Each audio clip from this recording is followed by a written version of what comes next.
ایک قوم تب تباہ ہوتی ہے جب اچھے اور برے کی تمیز ختم کر دیتی ہے. وہ ختم کب کرتی ہے؟ کہ جب وہ نیوٹرل ہو جاتی ہے, فیصلہ ہی نہیں کرتی.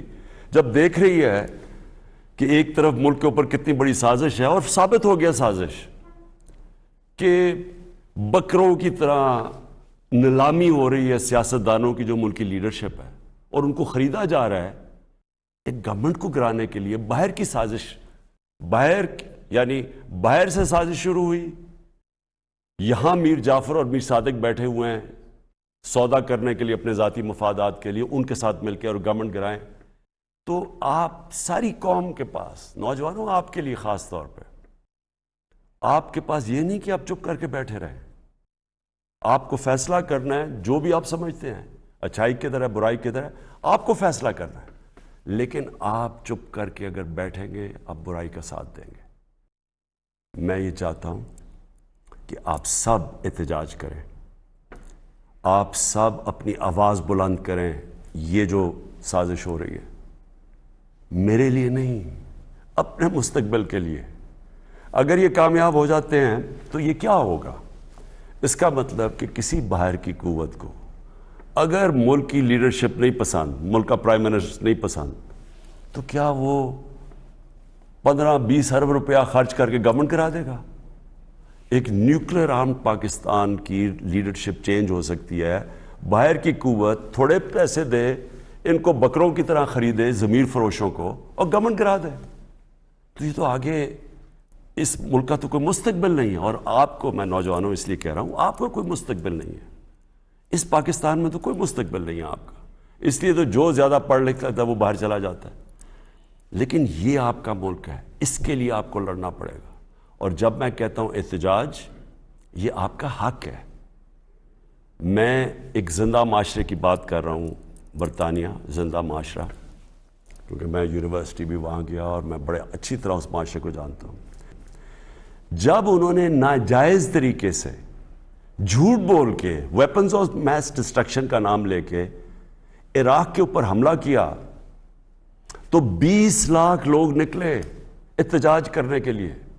پرامن احتجاج, کوئی گملہ نہیں ٹوٹا, کوئی توڑ پھوڑ نہیں, پرامن احتجاج.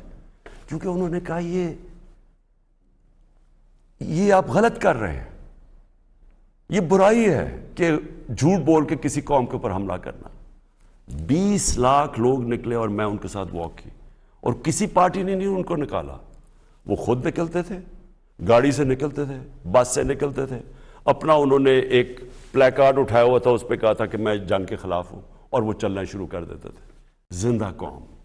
یہ اللہ کا حکم ہے آپ کو, امر بن معروف, کہ آپ اچھائی کے ساتھ کھڑے ہوں گے اور آپ اپنے مستقبل کو بچانے کے لیے کھڑے ہوں گے. اور پھر میں آپ کو ریپیٹ کر دوں کہ جو آپ کا احتجاج ہوگا وہ پرامن ہو, کسی قسم کا اپنے ملک کو نقصان نہ پہنچائیں. یہ ہمارا ملک ہے. ہم جب توڑ پھوڑ کرتے ہیں ہم اپنے لوگوں کا, اپنے ملک کا نقصان پہنچاتے ہیں. لیکن پرامن احتجاج, یہ اس سے سب سے بڑا خوف ہوتا ہے اس طرح کے غداروں کو. اس طرح کے غداروں کو جب پتہ چلتا ہے, یہ سب سے بڑا, جب قوم ایک کھڑی ہو جاتی ہے سچائی کے ساتھ, حق کے ساتھ, اچھائی کے ساتھ, یہ سب سے بڑا خوف ہوتا ہے ایک معاشرے میں ان لوگوں کو, ان غداروں کو جو اپنے ضمیر کا سودا کر چکے ہوتے ہیں, اپنے ذاتی مفادات کے لیے ملک کو غلام بنا دیتے ہیں. اس برے صغیر کی تاریخ میں بار بار بتا چکا ہوں میر جعفر اور میر صادق کون تھے. ایک نے, میر جعفر نے انگریزوں کے ساتھ مل کے ایک مسلمان جو حاکم تھا سراج الدولہ, اس کو میر جعفر نے انگریزوں کے ساتھ مل کے گرایا. اس کو فائدہ ہوا ذاتی طور پہ, اور قوم ان کی غلام ہوگی. اور جو مشکلات گزری وہ بنگال کے, اس کے بعد آپ تاریخ پڑھیں, جو لوگوں کا انہوں نے خون چوسا. اور اسی طرح ٹیپو سلطان کو گرانے والا انگریزوں کے ساتھ مل کے میر صادق تھا. تو کبھی تاریخ ان کو نہیں بھولی, ان غداروں کو. اور تاریخ, میں یہ چاہتا ہوں کہ تاریخ ان غداروں کو نہ بھولے. پاکستان کی تاریخ یہ سمجھتے ہیں کہ جی لوگ تھوڑی دیر میں بھول جائیں گے. آپ کی ذمہ داری ہے نوجوانوں, آپ نے ان کو بھولنے نہیں دینا کہ جس طرح کی انہوں نے بے شرمی سے غداری کی ہے اس قوم کے ساتھ, ثابت ہو گیا کہ یہ باہر سے پوری سازش تھی، یہ ثابت ہو گیا. ہمارے پاس نیشنل سیکورٹی کمیٹی نے، کیبنٹ نے، سب نے وہ ڈاکیومنٹ دیکھ لیا ہے. پارلیمنٹ کی جو سیکورٹی کمیٹی کی کمیٹی ہے اس نے یہ دیکھ لیا ڈاکیومنٹ. یہ جو میں آپ کو کہہ رہا ہوں یہ آفیشیل ڈاکیومنٹ ہے کہ عمران خان کو اگر آپ ہٹائیں گے تو امریکہ کے تعلقات آپ سے اچھے ہوں گے.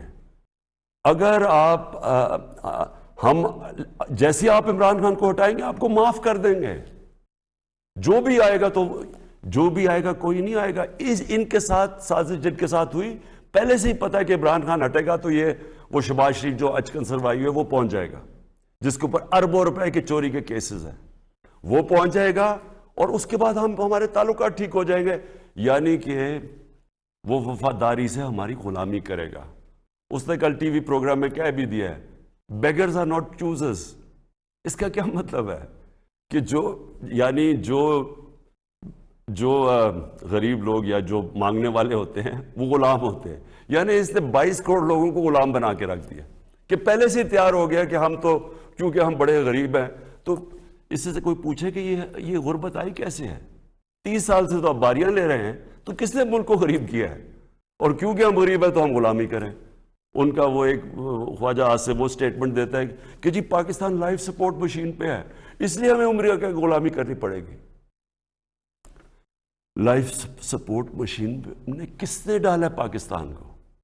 کون وہ حکومتیں جو 30 سال حکومت کر رہے تھے؟ یہی جو 3 اسٹوجز یہ مل کے 30 سال حکومت کر رہے تھے.